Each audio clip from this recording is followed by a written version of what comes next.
오늘 저희들에게 주신 은혜 말씀은 또 소리가 안 들리네요. 전도서 5장 1절부터 7절입니다. 전도서 5장 1절부터 7절까지의 말씀 봉독해 드립니다.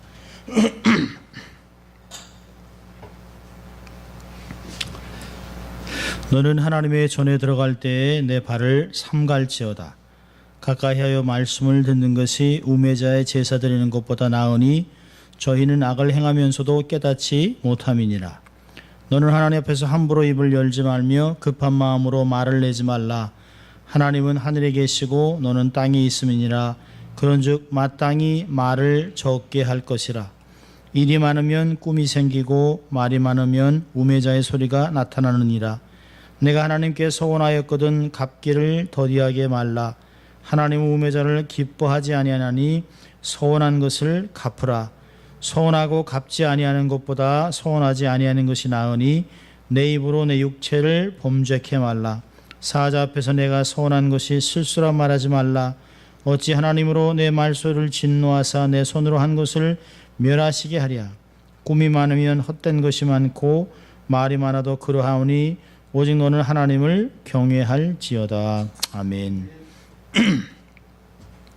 오늘은 경배하라 라고 하는 말씀으로 신앙의 기본기를 또 나누려고 합니다. 우리가 구원받고 하나님의 자녀가 된 우리 성도들에게 한 가지 열망하는 게 있다면 가장 큰 것이 무엇일까요? 하나님 위해서 뭘 해드리겠다, 하나님 위해서 뭘 해야지 라고 하는 것보다 가장 중요한 것은 하나님의 영광은 뭘까를 생각하게 됩니다. 사실 우리가 여러 가지를 많이 생각을 합니다만은 우리가 주를 위해 이것도 해드리고 저것도 해드리고 이것도 해드리겠다고 하지만 사실은 우리가 원하는 것이 굉장히 많습니다. 하나님, 제가 이거 큰 거 하나 해드릴게요. 제게 돈 좀 주세요. 결국은 돈 달라고 하는 얘기거든요. 그러니까 우리가 사실은 우리가 원하는 것, 우리가 좋아하는 것, 우리가 갖고자 하는 것을 기준으로 해서 하나님의 영광에 이렇게 비례적으로 얘기할 때가 굉장히 많습니다. 하나님, 저에게 이렇게 이런 걸 주시면 제가 이런 걸 해드리겠습니다. 근데 우리의 기도가 하나님 그러지 않아도 그리하지 아니하실지라도 그 다니엘의 세 친구 같이 하나님이 우리를 구원하시겠지만 이 우상에서 우리를 구원하지 아니하실지라도 우리는 하나님만을 섬기겠다라고 하는 말이 사실은 우리에게 필요한 것이죠. 하나님, 제게 생명을 걷어가시더라도, 제 삶에 육신이 무너질지라도, 제 삶에 가난할지라도 제가 하나님만 사랑하고 하나님의 영광이라면 제가 물불을 가리지 않고 모든 것을 다 하겠습니다 라고 하는 것이 우리에게는 참 필요합니다. 근데 그 중에서 가장 중요한 게 뭘까요? 내가 하나님의 영광을 위해서 가장 큰 것 해드리겠습니다. 우리 웨스트민스터 소요리 문답에서 이런 질문이 있어요. 제일 먼저 것, 사람의 제일된 목적은 무엇인가? 사람이라면, 하나님께 창조받은 사람이라면 사람의 제일된 목적은 하나님을 영원하게 하며 그분을 영원토록 즐거워하는 것이다. 그래서 고린도전서 10장 31절에서는 먹든지 마시든지 무엇하든지 다 하나님의 영광을 위해서 하라고 얘기했습니다. 우리가 사실은 건강을 위해서 먹어요. 건강을 위해서 잠을 자요. 건강을 위해서 물을 마십니다. 건강을 위해서 비타민도 먹습니다. 그런데 그 건강이 무엇을 기준하고 있냐는 것이에요. 왜 건강해지기를 원하는 것이에요. 왜 돈을 벌려고 하는 것이에요. 우리는 큰 것에 하나님의 영광을 걸어놓고 살아갈 때가 굉장히 많습니다. 근데 하나님은 사도 바울의 입을 통해서 우리가 하찮게 여기는 것, 함부로 취급할 수 있는 것, 매일 삶 속에서 반복돼서 하는 것, 생각 없이 하는 그런 것에 생각을 갖고 작은 것이라도 하나님의 영광을 위해서 먹고 마시고 입고 행하라고 얘기하는 걸 하는 것이에요. 하나님의 영광을 위해서 정말 살기를 원한다면 우리의 신앙은 반드시 자라나야 합니다. 신앙이 자라지 않고서는 우리의 신앙이 앞으로 전진하고 새로워지고 성숙해지지 않는다면 우리의 삶은 절대로 변하지 않습니다. 아무리 지식이 늘어나고 아무리 돈이 늘어나고 아무리 관계 속에서 승리하고 세상에서 온갖 좋은 것을 다 누린다 할지라도 우리의 신앙이 자라지 않는다면, 다시 말한다면 신앙이 자라지 않으면 세상 사람들하고 다른 것이 하나도 없어요. 우리가 성경을 가지고 들고 다닌다 할지라도 이것으로 해서 찬송가를 듣는다 할지라도 신앙은 계속 쳇바퀴 돌고 있는 것이에요. 어떤 면에서는 38년 동안 광야에서 뺑뺑 돌았던 이스라엘 백성들, 아유 저런 어리석은, 사실은 우리가 그렇게 30년을 20년을 뺑뺑 돌고 있는지도 몰라요. 그러면서도 어딘가 내 삶에서 어디서 많이 본 것 같아요. 이거 전에 했던 것 같은데, 전에 이거 했던 것 같은데 해서 내가 반복되어 있는 것을 발견하면 내 삶이 변할 수 있어요.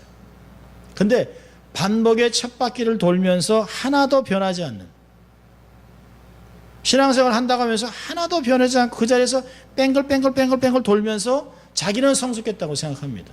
근데 하나님 보실 때는 저러다 쓰러지지, 저러다가 뺑뺑 돌다가 튀어나오지, 저러다가 실수하지라고 하는 마음들이 생기는 거죠. 하나님 마음이 볼 때는 참 답답하고 참 무거운, 참 부담의 사람이 아닐 수 없습니다.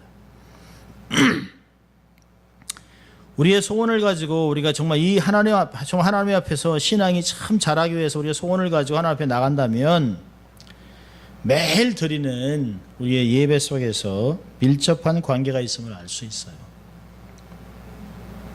수많은 성경 속 인물들의 흥망성쇠가 예배로 말미암아서 그들의 삶이 승리하고 패하고 잘 나가고 망했던 것을 자주 발견하게 됩니다. 참 신앙생활을 그렇게 잘하던 사람이, 그렇게 예배에 충성됐던 사람이, 예를 들면 솔로몬 같이 정말 하나님께 천번 번제물을 드리고 얼마나 많은 예배를 드렸어요. 하나님을 사랑함으로 라고 얘기했습니다. 그런데 이 사람의 예배가 조금씩 바뀌어요.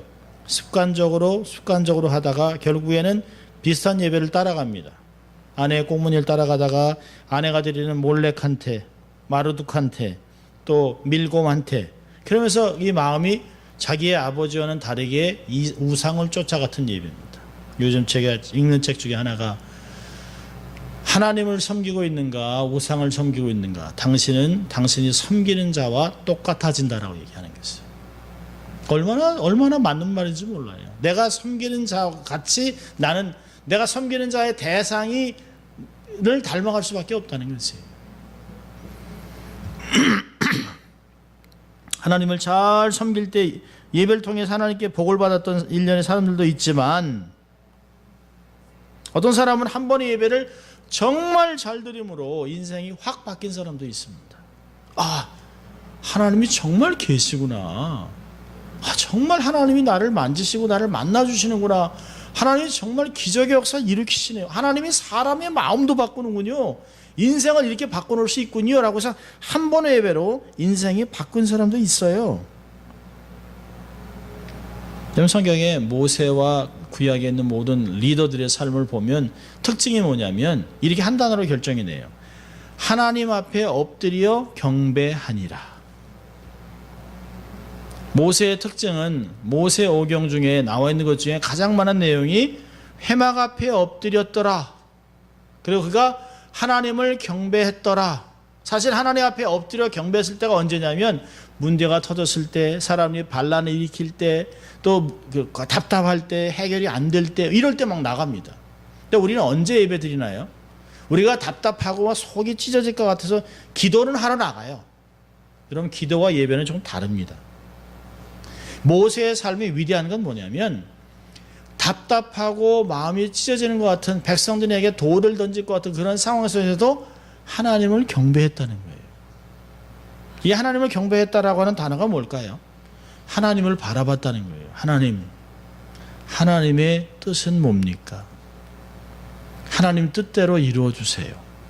이런 상황 속에서도 원수를 위해 돌을 들거나 군대를 동원하거나 그들을 나무래거나 그들을 대적했던 것이 아니에요.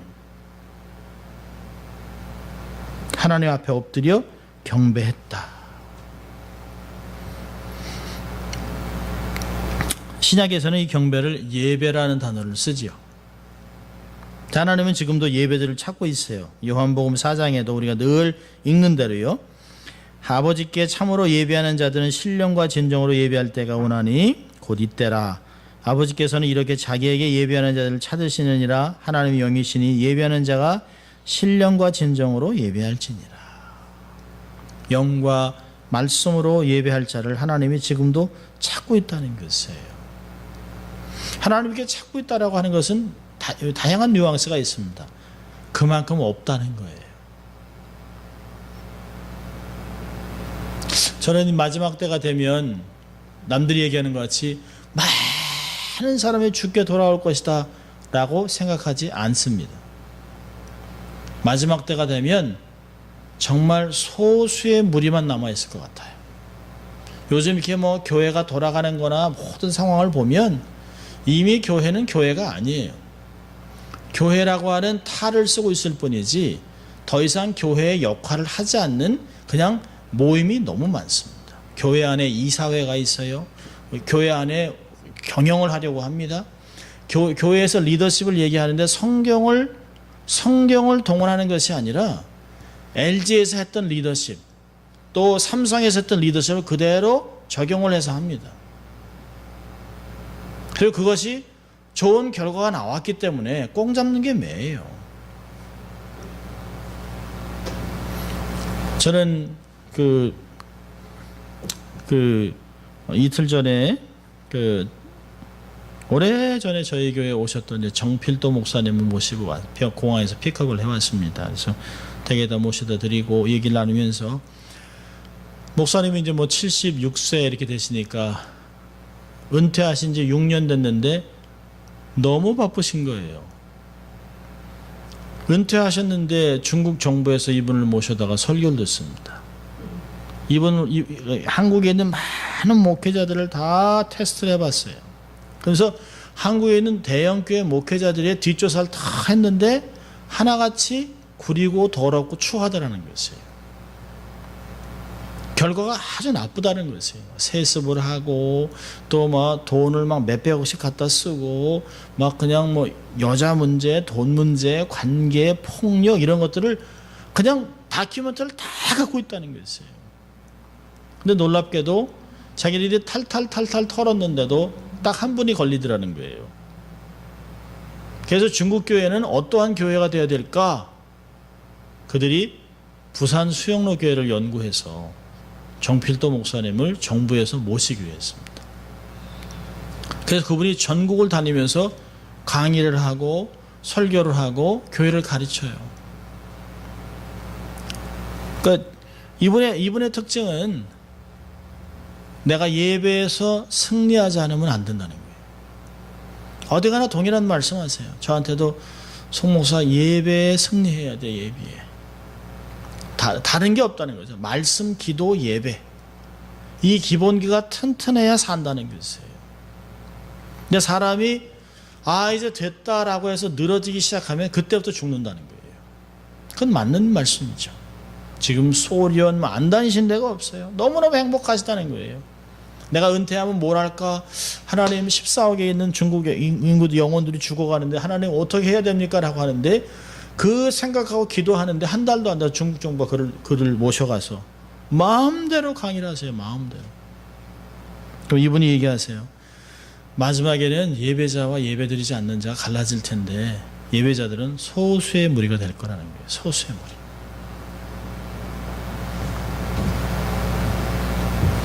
가슴이 철렁철렁합니다. 등골이 오싹오싹해요. 교회 안에도 지옥 갈 인생이 너무 많다는 거예요. 지옥에 목사, 장로, 집사, 권사, 선교사 무더기로 들어올 거라는 거죠. 저는 동의합니다. 한 번 구원받았으니까 마음대로 살아도 된다? 아니요, 그렇지 않아요. 절대 그렇지 않습니다. 주님 앞에 끝까지 설 때까지, 주님이 오실 때까지 예배자로 서는 것이 얼마나 중요한지 몰라요.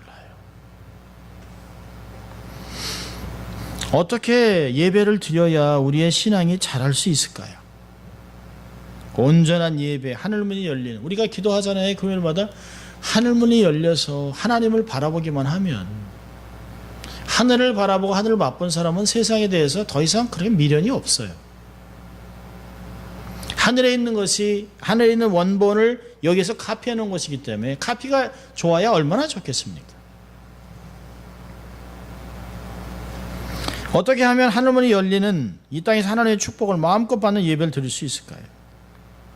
오늘 솔로몬은 1000번째 예배의 경험자로서 예배에 대해서 구체적으로 교훈해 주고 있습니다. 1절을 보면 이런 말이 있어요. 너는 하나님의 전에 들어갈 때에 내 발을 삼갈지어다. 가까이야 말씀을 듣는 것이 우매자의 제사 드리는 것보다 나으니 저희는 악을 행하면서도 깨닫지 못함이니라. 첫째가 뭘까요? 준비된 마음이 필요하다는 게, 준비된 마음. 여기서 조심하라고 그러잖아요. 삼가라. Guard your step. 예배드려 나올 때 우리는 깨어 있어야 된다는 것이에요. 본문의 1절은 이런 말이에요. 아무 생각 없이 야 예배드리러 가자. 야 빨리 가자. 빨리 예배드리고 가서 밥 먹자. 이런 게 아니라는 것이에요. 아무 생각 없이 무감각한 상태로 하나님의 전에 예배에 나오지 말라는 것이에요. 그럼 익숙한 길을 걸어오듯이 오는 것이 예배가 아니에요. 이것이 우리가 습관적으로 드리는 예배의 함정입니다. 위험입니다. 예배를 30년, 40년 드렸어요. 익숙해요. 교회 예배 어떻게 드리는지 알아요. 성경을 어떻게 찾고 어떻게 듣고 또 그걸 깨닫고 살아가는 건 너무 잘 알아요. 언제 찬송을 부르고 언제 헌금을 드리고 언제 축도가 되니까 일어서고 다 알아요. 언제 사도신경을 외우고 다 압니다. 예배는 익숙해지면 안 돼요. 매번 드릴 때마다 새로워야 합니다. 마음은 수시로 관리하지 않으면 신전의식으로 이게 경건적으로 유지가 안 돼요. 우리는 습관적으로 옛모습의 삶의 패턴을 따라갑니다. 이미 세상이 만들어 놓은 길을 쉽게 지나가요. 우리는 소위 길들여져 있는 사람입니다. 교회의 예배라고 하는 틀에 길들여져 있어요. 새로워져야 되는데요. 정말 교회는 날마다 개혁돼야 합니다. 전통이 개혁을 거부한다면 그걸 반드시 깨야 되는 것이에요. 전통으로 굳어지면서 말씀을 거부하면 그것은 버려야 되는 것이에요. 세상은 예배라고 하는 틀을 만들어 놨어요. 교회 어떻게 가고, 요즘은 거의 성경책도 안 가져와요. 요즘 거의 뭐 그냥 그으면 돼요. 깨어 있어야 합니다. 조심해야 합니다. 긴장해야 됩니다. 세상이 길에다가 뭘 뿌려놨는지 몰라요. 우리가 편안하게 오는 이 길도 정말 지뢰밭 같은 거예요. 정말 예배드리려고 오려면 정말 아까 안 집사님 말씀하신 것 같이 정말 우연 같은 사고가 날 수도 있어요. 우연히 꽝 하고 차를 칠 수도 있어요. 내 마음을 흔들어 놔서 전혀 예배를 드리지 못하게 하는, 내가 왜 수요일날 쉬어야 되는데 왜 여기 오는 거지? 나 피곤해 죽겠는데 여기 왜 나오지? 여기 왜 가지? 세상에 바쁜 일 많은데? 라고 한 생각의 길들을 계속 따라가게 만드는 것이에요. 우리가 정말 정신을 차리지 않으면 길에 뭐가 있는지 안 보여요. 예수는 분명히 요한복음 14장 6절에 나는 길이요 진리요 생명이니 나로 멈자건 아버지께 올 자가 없다라고 얘기를 해놨는데요. 그 길 위에 뭘 깔아놨는지 모른다는 거예요. 예배를 드리러 와서도 그럴 수 있어요. 우리의 마음이 정신적으로 영적으로 깨어있지 않으면 하나님을 만날 수 있는 기회가 없어요. 우리가 성경 부문을 읽고 그 내용을 충분히 숙지함으로 말씀 받을 때 그렇구나. 정말 하나님이 내게 이렇게 말씀하시는구나 하는 걸 들을 수 있는 것이죠. 왜 우리가 예배를 위해서 우리가 마음을 준비해야 할까요? 전능하신 하나님을 만나러 오는 것이기 때문에 그렇습니다.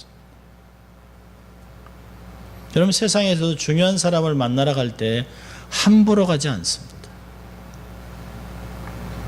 얼마나 준비를 많이 합니까? 정말 뭐 대통령을 만나봤던 사람, 대통령과 이렇게 한번 5초 사진 딱 찍는데 3만 불이랍니다. 그게 15년 전 얘기예요. 15년 전에요. 쭉 그분이 그 대통령하고 찍은 사진이 이렇게 있는데, 부시 대통령하고 찍었는데, 사진을 찍기 위해서 일주일을 준비하고 3일 전부터는 김치를 안 먹고 샤워를 하고 냄새 안 나게 하고 어느 정도까지 떨어져 있고 해서 딱 줄 서 있다가 딱 오면 착각 하면 그게 3만 불이에요. 근데 그 사진이 역할을 많이 하죠. 대사관에, 한국 대사관에서 그 비자가 안 나오면 그 사진을 보내면, 그 사진을 가지고 나가면 그 일이 끝나요. 대통령하고 사진 찍은 사람이니까. 여러분, 대통령하고 찍은 사진 하나 갖고도 그런 역할이 있습니다. 대통령하고 사진 찍고 이분이 상원의원하고 하원의원하고 밥돌 이런 분들하고 사진을 찍었는데요, 전부 정장을 하고 찍으셨어요. 그리고 얼마나 자기가 준비를 많이, 그 세크레터리가 다 얘기를 한다는 거죠. 뭘 먹으면 안 됩니다. 어떤 향수를 쓰면 안 됩니다. 손을 어떻게 하셔야 됩니다. 어떤 자세 취해야 됩니다. 준비를 다 시킨다는 것이에요.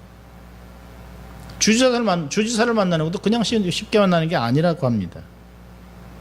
여러분, 세상에서도 중요한 사람을 만날 때 이렇게 준비하는데, 하나님 만나러 올 때 우리는 어떤 마음으로 오느냐. 결혼식을 앞둔 신랑 신부도 마음만 준비하나요? 얼마나 몸과 마음을 다 준비합니까? 깨끗하게 최고의 결혼식의 꽃이잖아요. 신부 같으면. 여러분, 잡 인터뷰 할 때 어떻습니까? 잡 인터뷰 할 때도 얼마나 힘듭니까? 저희 딸내미랑 아들 그 85 그 빵집에서 일하는 파타임 일하는데도 그 인터뷰 가는데 정말 깨끗하게 정숙하게 그러고 가요. 제 아내가 아이를 데리고 아케디아 가서 매니저 만나서 인터뷰하고, 그러면서 또 그놈의 빵집 백그라운드 조사를 해요. 백그라운드 조사를. 저 아이들이 무슨 크리미널 레코드가 있습니까? 무슨 그러니까 저를 보면서, 이 작은 것 하나를 하는데도 이렇게 하는데, 우리가 하나님 만나기 위해서 어떤 마음으로 어떤 자세로 나오는가 얼마나 중요한지 몰라요. 돈을 벌기 위해서 중요한 사람 만나게 이렇게 오는데, 우리는 얼마나, 오죽하면 전도서에서 5장 1절에 하나님 전에 들어갈 때 내 발을 삼가라. 조심하라는 게, 조심하라는 것이에요. 발이라는 건 뭘까요? 행동을 얘기해요. 행동을. 정말 주님께 많은 상을 얻기를 원하는, 정말 소원하는 그리스도인이라면 먼저 마음을 준비해요. 마음이 뭘까요? 은혜를 담는 그릇이에요. 은혜를 담는 그릇. 내 마음이 어떠냐에 따라 하나님의 은혜가 담길 수 있어요. 내가 그릇은 크다고 생각하는데 더러워요. 그러면 깨끗한 은혜가 담길 수가 없어요. 나는 삶은 참 정직한데 믿음이 너무 작아요. 마음이 너무 작아요. 그러면 은혜가 그거밖에 안 담기는 거예요. 준비되지 않으면 어떤 일도 하지 못합니다. 주님 앞에서 아무런 상도 받지 못해요. 마음으로 준비하고 삶을 준비해서 주님이 어떻게 나를 사용하기 원하는가를 적절히 준비하고 있어야 됩니다. 우리가 준비되지 않는다면 하나님은 절대 우리를 사용하지 않습니다. 자, 예배를 위해서 준비된 마음은 몇 가지로 드러나는데요. 첫째는 뭘까요? 시간 엄수. 예배 드리는 것은 좀 10분 일찍 정도 올 필요가 있어요. 와서 마음으로 준비하고 하나님 앞에 좀 한 주간을 돌아보고 내 마음을 씻어내고 회개하고 그럴 필요가 있어요. 제가 설교를 벌써 몇 년을 했나요? 참 오래 했죠. 제가 목사가 94년이 됐으니까 벌써 안수받은 지 24년 된 장로입니다. 베테랑이죠. 베테랑인데도요, 이 설교와 예배를 드리기 위해서 얼마나 마음이 졸이는지 몰라요. 이 예배가 있는 날이면 화장실을 거의 20번을 갑니다. 20번. 예배드리기 전이 되면 그 마음이 졸여가지고 하나님 앞에 어떻게 실수하지 않을까, 어떻게 하나님 앞에 이 말씀을 어떻게 다뤄야 할까 두렵고 떨리는 가운데 잘못 쏟을까봐 그 마음이 막 그냥 졸여가지고 화장실을 털락털락 합니다. 그 목사가 안 되온 사람은 몰라요. 조영규 목사님은 얼마나 심했냐면 성인 기저귀를 차고 설교를 하셨답니다. 성인 기저귀를 차고. 견디지 못하시니까. 얼마나 긴장되겠어요. 거룩한 하나님이라고 선포하는 그 하나님의 말씀을 나 같은 부족한 그릇이 내 삶에서 잘못해서 굴절돼서 나오면 말씀이 잘못 전해지잖아요. 그게 얼마나 무섭습니까? 발을 삼가라고 하는 게 그런 것들이에요.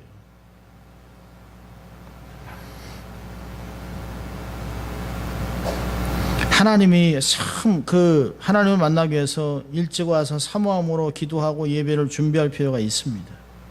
참 흡족한 은혜를 경험하기 위해서, 일주일을 살아가기 위해서, 영적인 에너지를 공급받기 위해서 사모하는 심령으로 와 있을 필요가 있어요. 철저한 준비를 해야죠. 늦어서 헐레벌떡으로 들어오는 건 안 돼요. 예배실에 앉아 잡담을 한다든지, 저희 교회는 그런 분이 없습니다만은 정말 잡담하고 팔짱 끼고 이렇게 다리 꼬고 얘기하면 하든 말든 다 들은 거, 참 너무 답답한 거죠. 어느 누가 하나님의 말씀을 다 들었다고 할 수 있습니까? 말씀은 날마다 새로워질 줄 믿습니다. 우리의 마음이 새로워져야 합니다. 마음을 준비해. 우리의 정말 마음을 준비해야 됩니다. 삶을 준비해야 돼요. 솔로몬은 예배를 통해서 신앙이 성장하기 위해서 두 번째 교훈을 합니다. 여기 보니까 그런 말을 해요. 2절에 하나님 앞에서 함부로 입을 열지 말라. 급한 마음으로 말을 내지 말아라. 3절에 일이 많으면 꿈이 생겨, 말이 많으면 우매소리가 나느니라. 이건 뭐예요? 들으라는 것이에요. 들을 준비를 하라는 게, 들을 준비. 예배 시간에 하나님의 말씀 받을 때 듣는 마음으로 하나님께 나오면 우리 마음 상태가 보여요. 참 희한하죠. 이게 이전에는 밖에 것만 보잖아요. 저 사람 왜 저래? 세상이 왜 이러는 거야? 정치인들이 맨날 똑같아. 트럼프나 오바마나 부시나 다 똑같아. 문재인 똑같아. 박근혜보다 나을 거 하나도 없네. 이명박, 노무현 다 똑같아. 그놈이 그놈이지 그 사람이 변할 게 뭐 있어. 그래서 얘기하잖아요. 구관이 명관이지. 그러고 있어요. 지나가다 길이 왜 이 모양이야? 이 길이 이거 왜 이게 터진 거는 안 메꿔놨어? 저 사람은 왜 말을 저렇게 해? 이러고 있습니다. 그런데요, 하나님 앞에 딱 서서 말씀을 들으면 눈이 거꾸로 돌아가요. 내가 보여요. 내가. 밖에 있던 걸 보던 게 이제는 내가 보이기 시작합니다. 왜 그럴까요? 히브리서 4장 12절 13절 말씀에 그런 말씀이 있잖아요. 하나님의 말씀은 살았고 운동력이 있어. 좌우의 날성검보다 예리하여 혼과 영과 및 관절과 골수를 찔러 쪼개기까지 합니다. 내 안에 있는 게 다 드러나요. 그래서 성경은 거울이라고 그러잖아요. 말씀을 딱 듣고 있는데 내 속이 확 들여다 보입니다. 이 눈으로 세상 걸 막 보고 정죄하고 판단하고 이러던 이제는 눈이 예배를 드리는 동안은 말씀을 들으려고 애를 쓰면 밖에 있는 게 보이는 게 아니라 내면이 보인다는 게, 내면이. 그전에는 저 사람, 우리 교회, 이 시스템 이렇게 하던 사람들이 이제는 은혜를 받기 시작하면서 내게 문제가 있었구나. 나만 변하면 되는구나. 내가 부족했습니다. 라고 하는 자세로 바뀐다는 것이에요. 하나님의 말씀을 잘 받으면 내 안에 잘못된 부분이 비춰져요. 그게 진짜 은혜 받는 겁니다. 왜요? 그전에는 내가 왜 그러는지 몰라요. 내가 왜 이런 행동을 하지? 왜 내가 이렇게 변하지 않을까? 왜 나는 반복해서 회개하고 또 짓고, 그러니까 개가 토해놓고 또 먹는 것 같이 회개해놓고 또 하고 회개해놓고 또 하고 반복하고 그러면서 마음은 괴로워요. 내가 신앙생활 이러면 안 되는데. 그런데요, 말씀을 잘 듣고 내가 듣는 마음으로 하는 말씀 앞에 딱 엎드려 있으면 이게 내가 보여요. 아, 문제는 내게 있었구만. 아, 이 문제 때문에, 아, 내 속에는 이것 때문에, 욕망 이런 것 때문에 이게 하나씩 정리하게 된다는 것이에요. 보면 은혜 받는 것이에요. 찾으면 은혜 받는 것이에요. 모르면 해결이 안 됩니다. 예배라는 뭘까요? 하나님 앞에 나와서 나를 보는 시간이에요. 나를 보는 시간. 나의 속사람, 나의 생각, 나의 관점이 튜닝되는 시간이에요. 이전에는 띵 하는 소리를 내다가 하나님 앞에 딱 쓰니까 거룩하는 거 바뀝니다. 그러니까 튜닝이 되는 거예요. 튜닝이.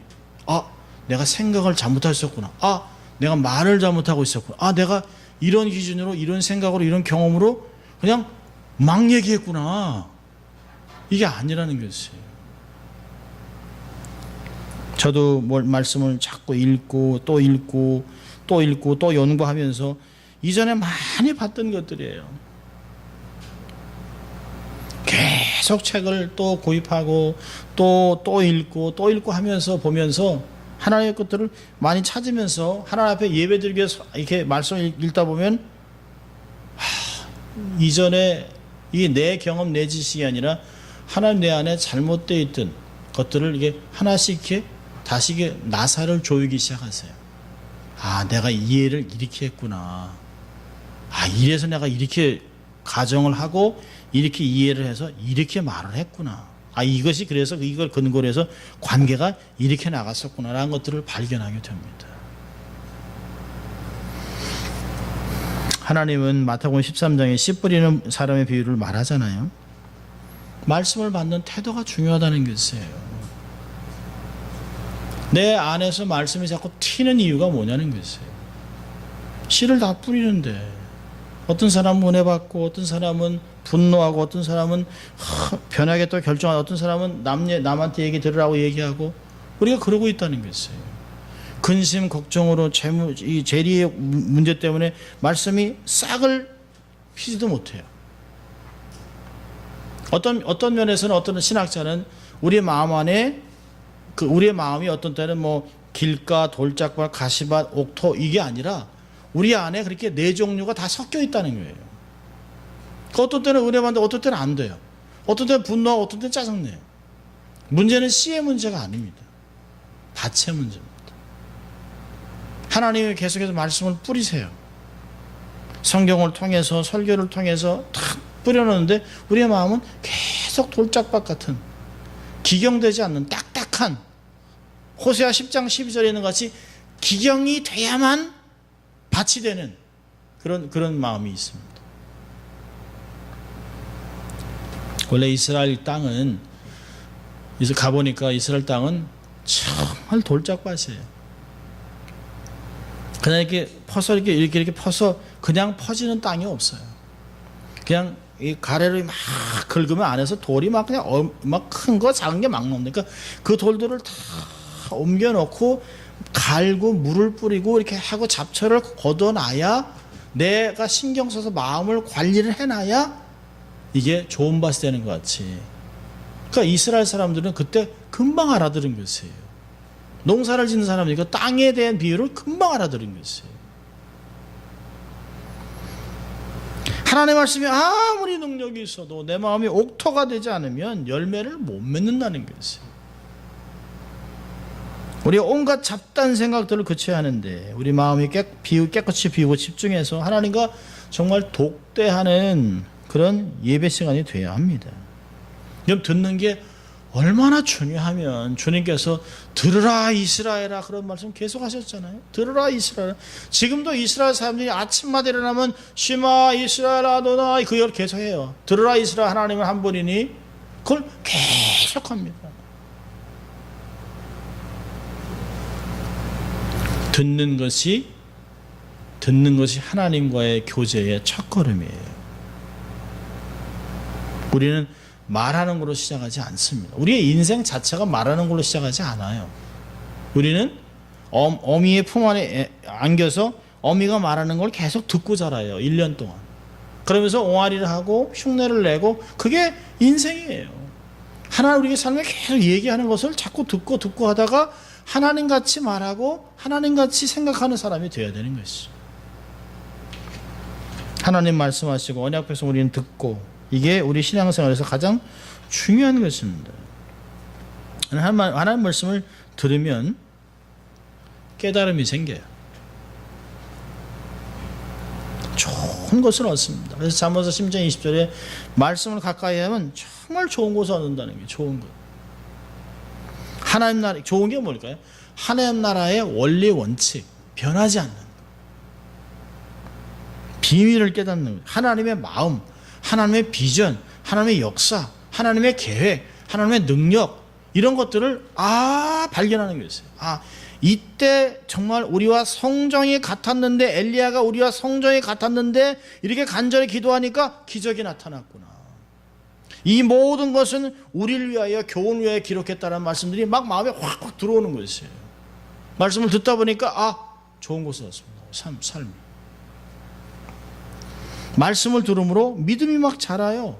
로마서 10장 17절에서는 믿음은 들으면서 나고 들음은 그리스도의 말씀으로 말미암는다. 이런 들으려는 마음에 신령한 것이 들여와요. 신령한 것이. 성경을 보면 말씀을 잘 들었던 사람들은 다 축복받았어요. 느헤미야 8장 6절 보면 학사 에스라가 성경을 펼 때 모든 백성들이 다 일어났습니다. 이 남부에 있는 기독교 교회들의 특징이 뭐냐면, 침례교도 많고 이렇게 남장로교도 많은데요. 주로 이제 백인 1세기 교회들이 많아요. 근데 알라바나 미시시피 이런 켄터키 이런 주를 가보면 성경을 읽을 때 다 일어납니다. 회중이. This is time to read the scripture 그러면 백성들이 다 일어나요. 그리고 말씀을 딱 읽으면 아멘 하고 앉아요. 제가 공부하러 갔을 때 미국 교회를 방문해 보면 하나같이 그래요. 하나같이. 주일 예배, 수요 예배가 주일 예배랑 거의 비등하게 모입니다. 그 교회가 7,500명이 모이는 교회인데 한 번 예배 드릴 때 한 예배에 거의 한 2,000명이 앉는 장소인데요. 수요 예배를 갔는데 보통 우리가 생각할 때 수요 예배 한 10%? 또 이렇게 좀 건강한 경우는 한 30%, 새벽 기도는 10% 이렇게 계산을 하거든요. 주일 예배. 근데 수요 예배를 갔는데 차가 꽉 차 있는 거예요. 프라메로 교회라고 아틀란타 조지아에 있는 교회인데요. 이게 무슨 행사가 있나, BBS인가 이런 생각을 했는데요. 수요 예배를 드리는데 꽉 차 있어요. 꽉.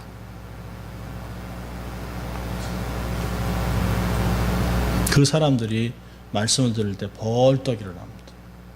어린아이들이 같이 예배를 드리면서 말씀을 드릴 때 어린아이들도 정장을 하고 와요. 이렇게 여자애들도 다 치마 입고 와가지고 예배 드리면서 말씀 읽어주면 탁 일어서서 아멘. 어려서부터 그렇게 배워나가요. 에스라가 성경을 펼 때 모든 백성이 일어나서 말씀을 들었습니다. 에스라가 하나님을 송축하는 말씀을 하니까 손을 들어 아멘으로 응답하고 몸을 굽혀 얼굴을 땅에 대고 여호와를 경배했다라고 기록합니다. 이게 구약의 백성들의 특징이에요. 그때 놀라운 부흥의 역사가 일어났던 것이죠. 말씀을 높이는 사람에게 하나님은 복을 내려주십니다. 정말 축복받기를 원한다면 우리가 말씀을 듣는 태도를 좀 점검해 볼 필요가 있어요. 이 태도에 따라 정말 사람이 사람됨과 인격도 있지만 이 태도 때문에 우리의 삶에 은혜가 되고 변화가 되고 안 될 수도 있다는 것이에요. 여러분, 제가 학교에서 강의를 하다 보면 강의를 듣는 학생들 자세를 보면 이 학생이 이번 학기에 대개 성적이 어느 정도 나오겠다는 거 알아요. 요즘은 옛날같이 학생이 컴퓨터를 켜고 있는데 강의를 듣는 건지 다른 건지 알 수가 없어요. 그래서 제가 한 번은 그 컴퓨터 쓰지 말라고 그랬더니요. 자기가 노트를 해야 된다고. 근데 뒤에 있는 학생이 아니라 그 학생이 그 노트 치는 척 하면서 딴 거 보고 있었거든요. 딴 거. 참.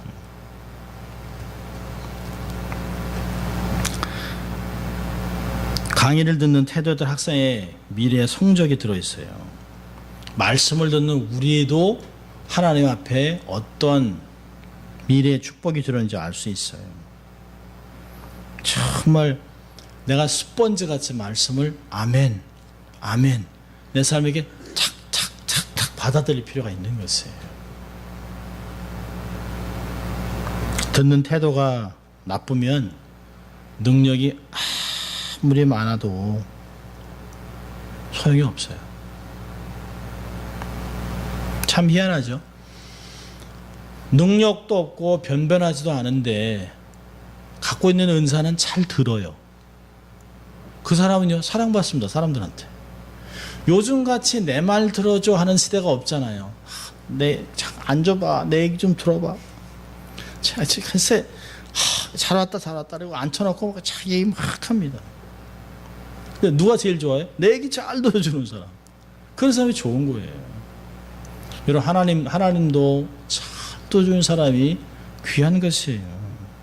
정이 가죠.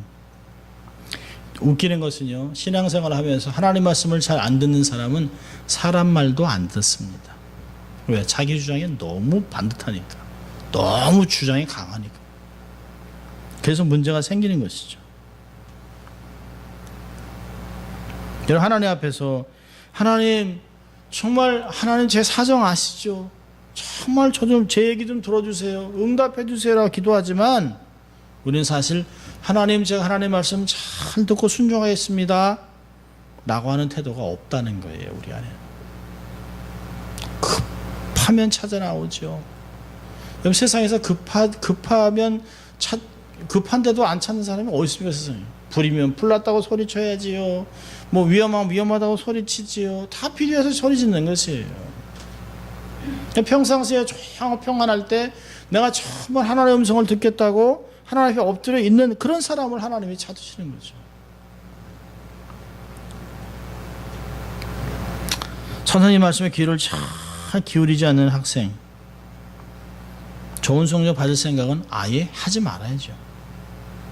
제가 이게 잘 사용하는 예화 중에 하나인데요. 한 부잣집에 하인이 여럿이 있습니다. 하나같이 불순종을 해요. 앞에서 하는 척 하는데 결국은 일을 안 해놔요. 근데 그 중에 딱 하나만 못생기고 키도 작고 말도 어눌한데 시키는 대로 합니다. 시키는 대로. 가 보니까 이렇게 주인이 보니까 이 종들이 그 사람만 그냥 골려먹고 그 사람만 일 시키는 거예요. 그리고 안 되면 다 뒤집어 씌우고. 그런데 안 되면 안 되니까 그냥 뭐 자기가 부족하니까 나는 뭐 잘생기지도 못하고 그냥 원체 가난하고 원래 그냥 종으로 태어났으니까 이렇게 해서 시키는 대로만 하는 거예요. 그래서 잠잘 때 끙끙 앓죠. 한 번은 주인이 이렇게 종들인데 이렇게 하는데 하인들이 막 술 먹고 골아 떨어져 있는데 이 사람만 하늘을 쳐다보면서 내가 힘이 더 있었으면 좋겠다. 더 열심히 일해서 주인 어른은 좀 잘 섬겨드려야지. 이런 말을 혼자 하면서 눈물을 뚝뚝 흘리고 있는 거예요. 내가 일을 잘 해드려야 할 텐데 내가 여기서 밥 3끼 얻어먹고 내가 이렇게 정말 몸에 그냥 그 빈몸을 안 하고 옷을 입고 다 얻어먹고 사는데 주인 어른 잘 섬겨줘야 될 텐데 그런 걱정을 하고 있는 거예요.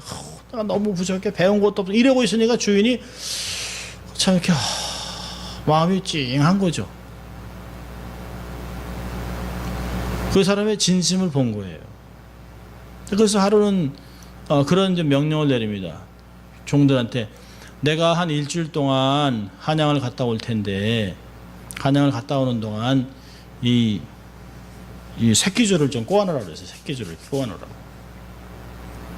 그리고 다 나눠줬어요. 그러니까 알겠다. 근데 말 안 듣는 사람들은 새끼줄을 그냥 대충 거예요. 대충 거 이렇게 두껍게만 대충. 그 한쪽으로 이렇게 싸놓고서 이제 막 뭐 놀고 뭐 일주일이라 생각하면 신나. 그러니까 주인이 진짜 일주일 있다 오는 건데 뭐 사실은 다 이제 보고 있는 거죠. 근데 이 정말 그 착한 종은 열심히 그냥 깨끗하게 튼튼하게 꺼놨습니다. 일주일 만에 왔어요. 주인이 보자 그러니까 뭐 주인이 뭐 이렇게 두껍게 막 대충 하는 걸 갖고 왔어요. 주인이 수고했다고. 자, 그럼 여기 돈이 있으니까 이 돈을 너희 원하는 만큼 새끼줄에 끼워가지고 가져가라. 그러니까 이렇게 두껍게 새끼줄을 꼰 사람은 한 푼도 못 가져가는 거예요. 한 푼도.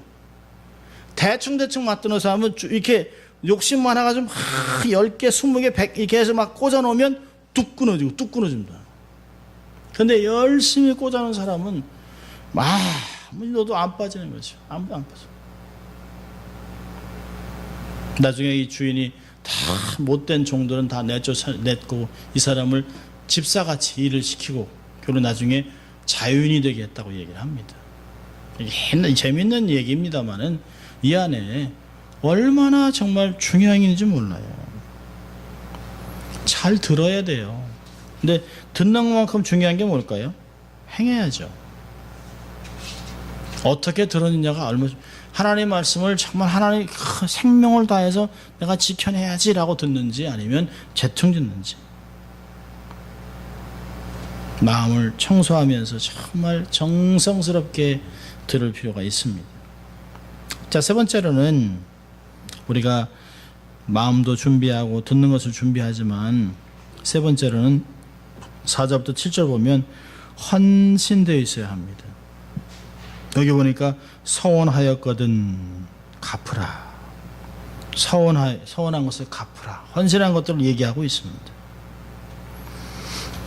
여러분, 우리가 예배 중에 은혜 받고 우리 마음속에 결단한 것이 있다면 이걸 애써서 지켜야 될 필요가 있어요. 우리가 그러잖아요. 하나님 정말 도와주시면. 그런데 우리가 그런 말 있잖아요. 화장실 갈 때랑 나올 때랑 다르다. 급한 게 다 해결되고 나면. 근데 놀라운 것은요, 이게 다 나중에 하나님이 다 갚으세요. 기억하세요. 무슨 말이죠? 세상에 공짜는 없습니다. 신앙생활도요, 공짜는 없어요. 기도도 공짜가 아니에요. 하나님의 축복도 공짜가 아닙니다. 교회 안에 수많은 예배 속에 우리가 감격하지만 삶이 변하지 않을 때가 많아요. 왜 그럴까요? 우리의 생활 속에 실천되지 않기 때문에. 우리가 정말 이렇게 신앙생활을 해나갈수록 제가 느끼는 게 뭐냐면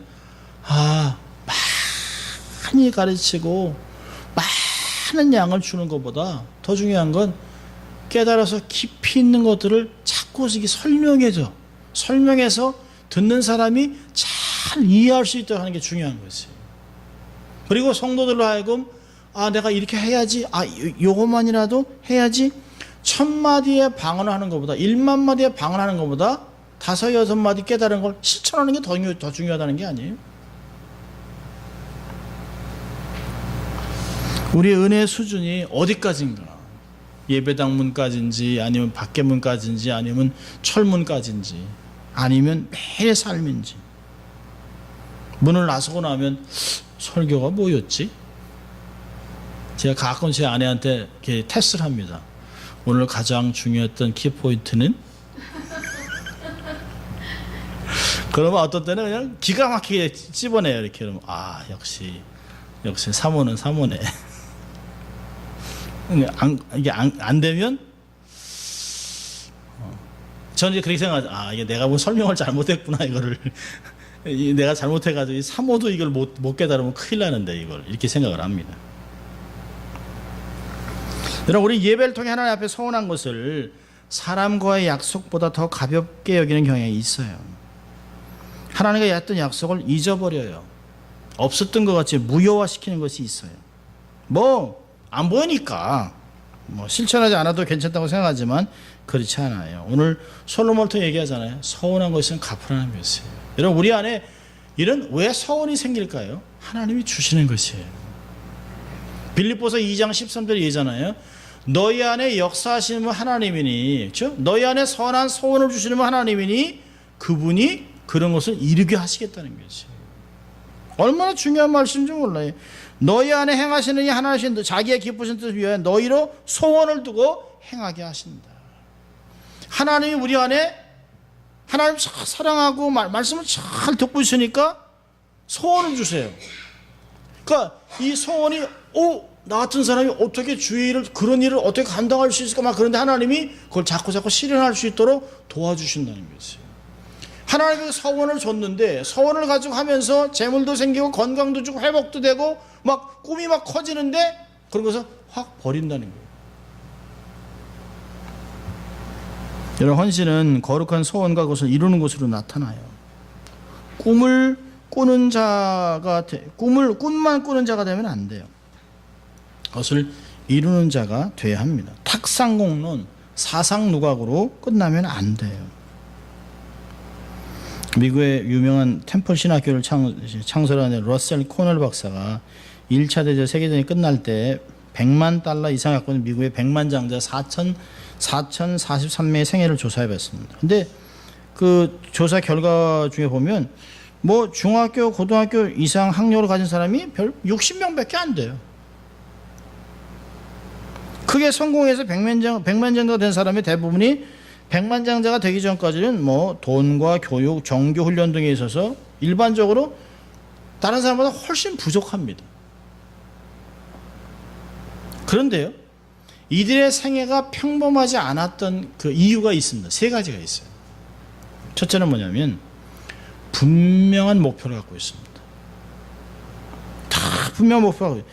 공적인 삶을 살기 위해서 그들은 뚜렷한 목표를 정해서 아주 전력 투구했어요.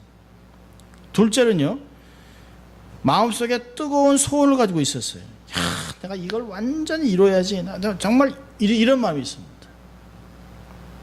근데 그들의 소원 중에 가장 많은 게 뭐냐면 가난한 사람을 돕겠다는 마음이 많았다는 거예요. 내가 돈을 막 모으려고 하는 것은 정말 가난하고 불쌍한 사람들을 돕자고 하는 그런 마음이 있었다는 것이에요. 세 번째로 중요했던 것은 정말 중요한 것은 인내했다는 것이에요. 그때가 될 때까지 참고 망해도 참고 죽을 것 같아도 참고 극단적인 결정을 하지 않았다는 것이에요. 어떤 역경에 부딪혀도 끈질긴 인내로 어려움들을 통과했다는 것이에요. 이들이 공통점을 느꼈던 건 뭐냐면 인생에 동굴은 없다. 긴 터널만 있을 뿐이라는 것이에요.